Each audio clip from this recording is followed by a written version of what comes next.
Welcome to another episode of Bitesize Agility. I'm Emily Ruffle, Head of Insights at the Agile Business Consortium, and I'm joined here today with Scott Hutcheson, co-founder and author of Strategic Doing and faculty member of Purdue University. Welcome, Scott. Hey, glad to be with you. Thanks for joining. So, Scott, I was wondering if we could start with how you and your colleagues came about and decided to design and look into this new, more agile way of working and looking at strategy. Sure. So long before Strategic Doing was a book, it was a practice, and it still is practice. So let me kind of back you up to a couple of early experiences in my career. I found myself working on a couple of strategic planning initiatives, one in a corporation and one in a nonprofit. And this would have been early 90s. And we did everything that you were supposed to do. We used the tools that you learn in business schools or that you pick up in the management books of the time. You know, we did SWOTs, we did balanced scorecards. We argued over what was a goal versus what was an objective and an outcome. And all that stuff, and did what I thought was really good work. But in both of those cases, or in neither of those cases rather, did anything really strategic happen. We produced a good document, did some good strategic thinking, but we didn't see execution. So that set me to wonder, well, why? You know, why is that? And where did these management tools come from that we have thought about as strategy tools? And it turns out that, you know, they came from the military and a very command and control kind of structure, and then made their way into corporate America in a very different era. So I was kind of a dissatisfied customer, if you will, and began to look around for insights on how to do strategy in a much more successful way.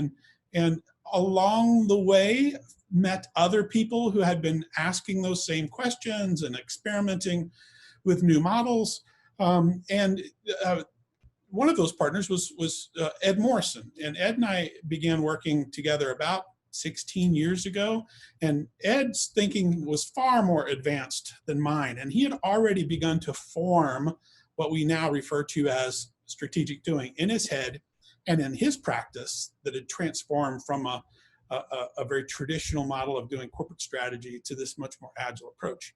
So we worked together to figure out a couple of things. Why does this new approach work? And what are the ways in which we could kind of document it in a way to teach others? So we did that within a university, which is a really good setting to do that. How do you teach it? How do you transfer this knowledge to others? And how do you figure out if it's something more than just kind of a couple of people are able to do? So that's where strategic doing kind of came from, and we developed it as a discipline and a set of simple rules, if you will. But just because they're simple doesn't mean that they're easy. So you have to invest some time in learning these rules and the skills needed to apply them. So over the last 12 or 13 years, we've been teaching strategic doing in professional development settings. And we've taught several thousand people in several different countries. And then the book was something that we decided to do last year, really to kind of spread the message of agile leadership, which is a part of what we refer to as strategic doing. So we're experimenting with other ways to distribute and share with others what we've learned. With, obviously, over the years, you've been teaching, talking to different audiences and industries and clients. What's your most memorable application of strategic doing? Yeah. I go back to a time about 5 years ago where Ed and I were working together, and we happened to be in New Jersey, not too far from New York City, working with a big defense contractor, one whose name everyone would recognize. And we were helping them on an open innovation project. They had this challenge from the US Navy to design something, but it was something that they had never really done before. It was kind of outside of their area of expertise. And they needed to bring together smaller, more agile and more specialized companies kind of in a constellation around them, so that their engineers could work with these new partners to design this new system. And they had asked us to help them do that by using strategic doing. So we were there on one of these workshops with a bunch of about 40 different engineers and technologists in the room. And we took a break, and I saw that I'd missed a call. And I looked at the phone and thought I had a few minutes to return the call. And it happened to be some colleagues in Flint, Michigan.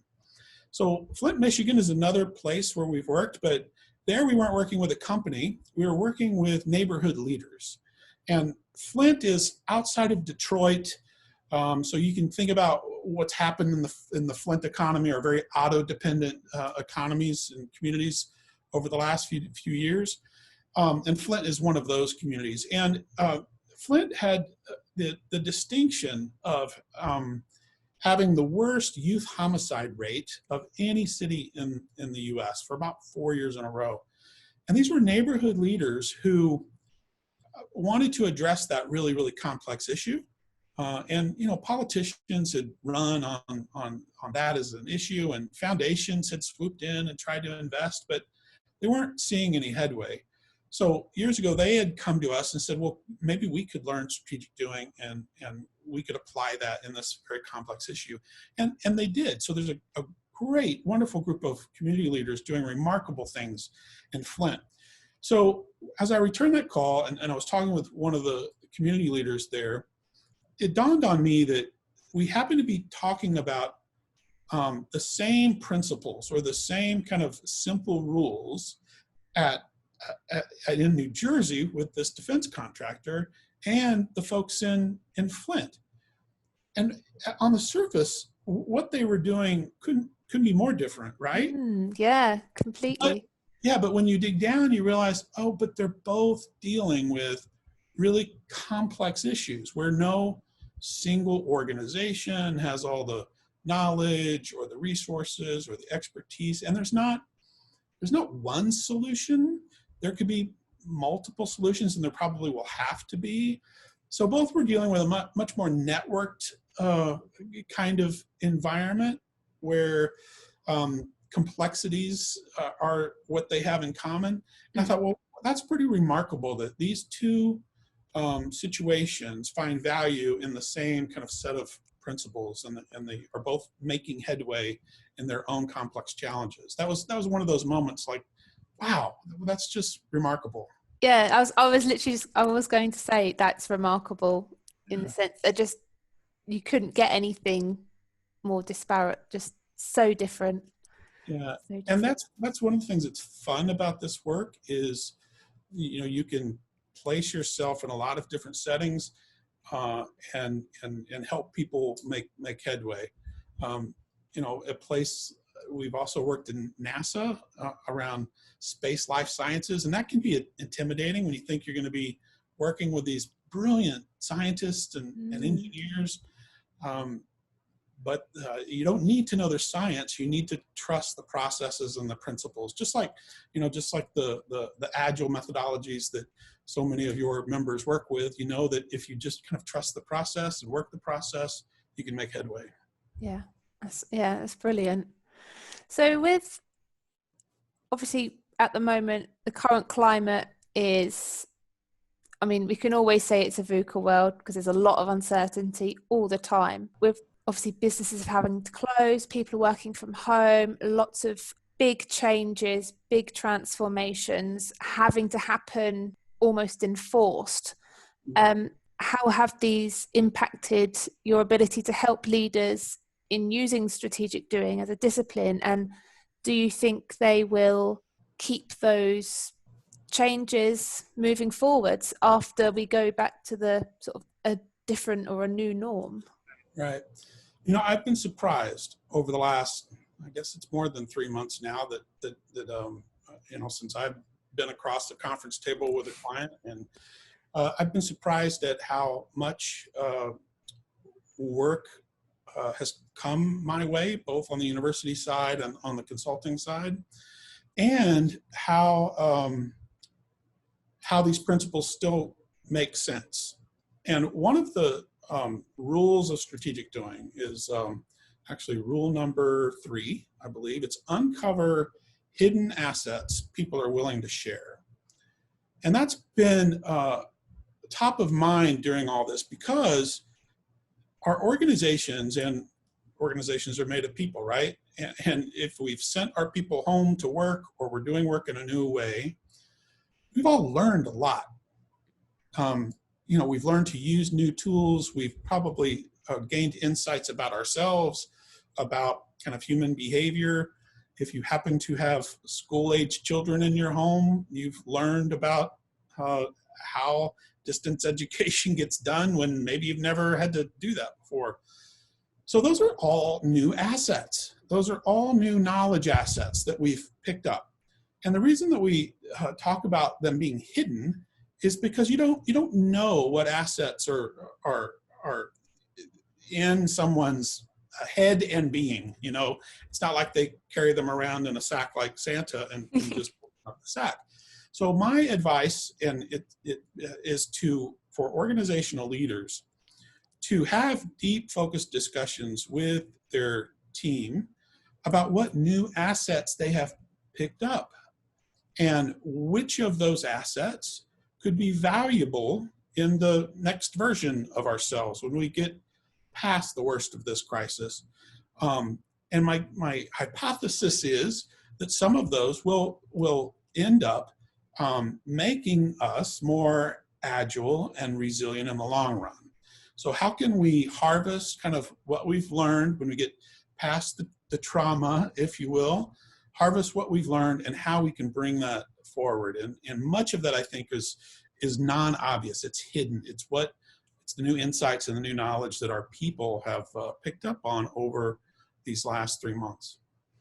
Brilliant. So it is taking everything, spinning on its head and taking the positives out of and moving forwards. Absolutely. Right. Yeah. There's a concept called post-traumatic growth that even as individuals and as organizations, when we get kind of to the other side of our trauma, we've heard a lot about post-traumatic stress disorder, right? There can also come growth, both personal growth and organizational growth. So it's not taking advantage of the trauma, but what part of the trauma leaves us more agile and resilient and able to face the next uncertainty. Yeah. So hopefully we'll all be more resilient next time. I hope so. Right. Preparation. Super. Well, we're coming to time. Thank you very much, Scott, for joining me. And I'm sure we'll chat further down the line. All right. Bye. Super. Thank you.